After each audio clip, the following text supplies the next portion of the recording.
Assalamualaikum, selamat pagi Bu, selamat pagi teman-teman. Perkenalkan, nama saya Sarifah Hayati, saya dari kelas 10-1. Saya presentator 9. Saya akan menjelaskan tentang plasma nutfah, keseimbangan ekosistem, dan penyalahgunaan senjata biologis. Kali itu urusan nanti, yang terpenting kita berani untuk mencoba dan mencoba lagi. Ini gambar plasma nutfah.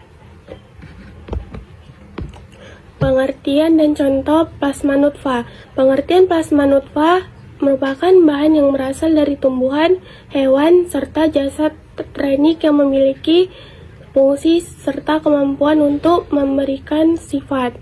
Plasma nutfah adalah salah satu bahan dasar untuk merakit varietas unggul yang memiliki sifat seperti produktivitas tinggi, tahan terhadap hama serta penyakit, serta memiliki mutu yang sesuai dengan selera masyarakat.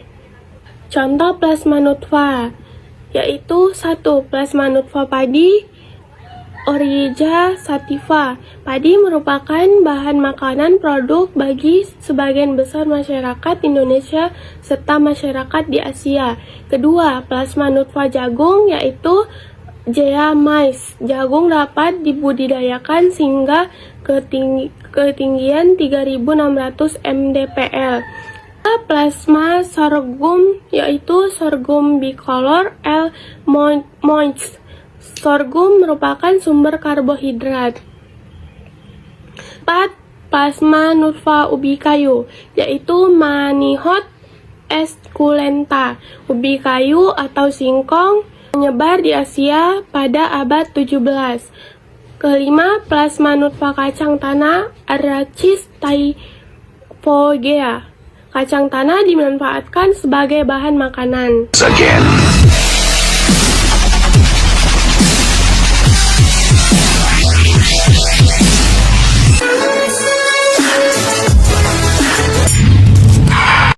Plasma nutfah adalah substansi pembawa sifat keturunan yang dapat berupa organ utuh atau bagian dari tumbuhan atau hewan serta jasa renik.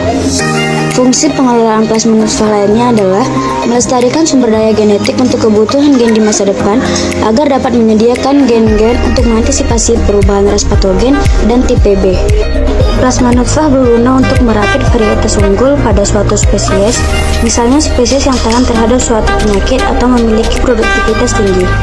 Berikut ada beberapa contoh dari plasma nutfah, yaitu padi, pisang, dan jeruk nipis. Baiklah. Keseimbangan ekosistem, gambar di atas. Pengertian dan contoh keseimbangan ekosistem. Keseimbangan ekosistem adalah kondisi di mana berbagai kehidupan ekosistem seperti yang sudah disebutkan di atas, benda hidup atau mati dapat saling mendukung dan mempertahankan kehidupannya masing-masing di dalam satu wilayah. Contoh ekosistem yaitu 1. Keberagaman hayati. Keseimbangan ekosistem mendukung keberagaman hayati seperti organisme, baik itu tumbuhan, hewan, atau mikroorganisme, memiliki perannya sendiri dalam menjaga keseimbangan ekosistem. 2. Rantai makanan. Keseimbangan ekosistem berkaitan erat dengan rantai makanan. Predator dan mangsa saling membutuhkan satu sama lain untuk menjaga keseimbangan populasi. 3. Siklus nutrisi. Nutrien dan unsur hara berperan penting dalam keseimbangan ekosistem. Tumbuh mengambil nutrien dari tanah, hewan mengonsumsi tumbuhan atau hewan lain, dan setelah mati. Dan terakhir, penyalahgunaan senjata biologis. Gambar di atas yaitu penyalahgunaan senjata biologis, penyebaran organisme penyebab penyakit atau racun untuk membahayakan atau membunuh manusia, hewan, atau tumbuhan. Contoh penyakit yaitu bakteri, virus, rickettsia, jamur, racun.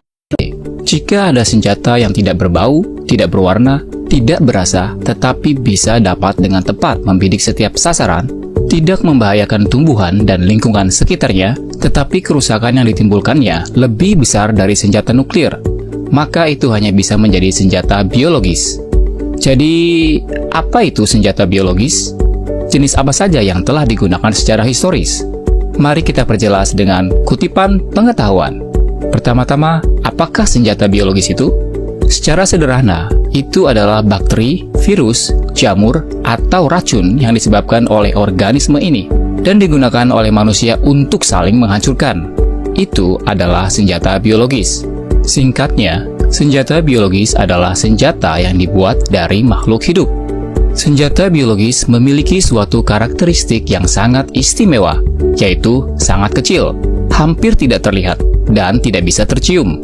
Mereka menyebutnya senjata yang tak terlihat. Senjata itu juga mengenai targetnya dengan sangat presisi. Misalnya, jika virus corona digunakan sebagai senjata biologis, maka itu hanya menyerang manusia. Tidak ada pengaruhnya untuk alam dan pemandangan sekitarnya. Tidak seperti roket, senjata, atau rancau darat. Jika mengenai target, maka area itu hanya reruntuhan. Dapat dikatakan bahwa senjata biologis adalah senjata yang paling ramah lingkungan. Jadi, bagaimana senjata biologis digunakan secara historis? Maka kalian mungkin akan terkejut mengetahuinya. Senjata biologis telah digunakan sejak manusia tidak memiliki konsep tentang apa itu bakteri atau virus. Jika tidak tahu bagaimana bisa menggunakannya, ini tidak sulit. Meski tidak mengetahui keberadaan bakteri atau virus, tetapi orang-orang telah menyadari bahwa mayat-mayat yang membusuk akan mengandung sesuatu yang sangat beracun. Jika menyentuhnya, mudah sakit dan mati. Jadi, dari zaman kuno, pemanah tahu cara menggunakan panah. Dicelupkan ke dalam mayat yang membusuk atau dicelupkan ke dalam darah yang dicampur dengan kotoran untuk menembak musuh. Ini akan membuat musuh terkena panah. Meskipun tidak ditembak posisi kritis, akan tetapi terinfeksi dan kehilangan nyawa. Pada tahun 400 sebelum Masehi, bangsa Persia, Yunani, dan Romawi mencatat dalam buku-buku kuno bahwa manusia menggunakan bangkai hewan untuk meracuni sumur musuh. Dalam pertempuran Eurymedon pada tahun 190 sebelum Masehi, Hannibal memenangkan kemenangan atas Raja Eumenes II dengan menerbangkan kapal penuh ular berbisa ke kapal Eumenes. Sejak Masehi, penggunaan senjata biologis telah mencapai ketinggian baru. Sekarang tidak ada lagi panahan, ular berbisa atau bangkai hewan, tetapi tentara justru menggunakan mayat manusia sebagai senjata.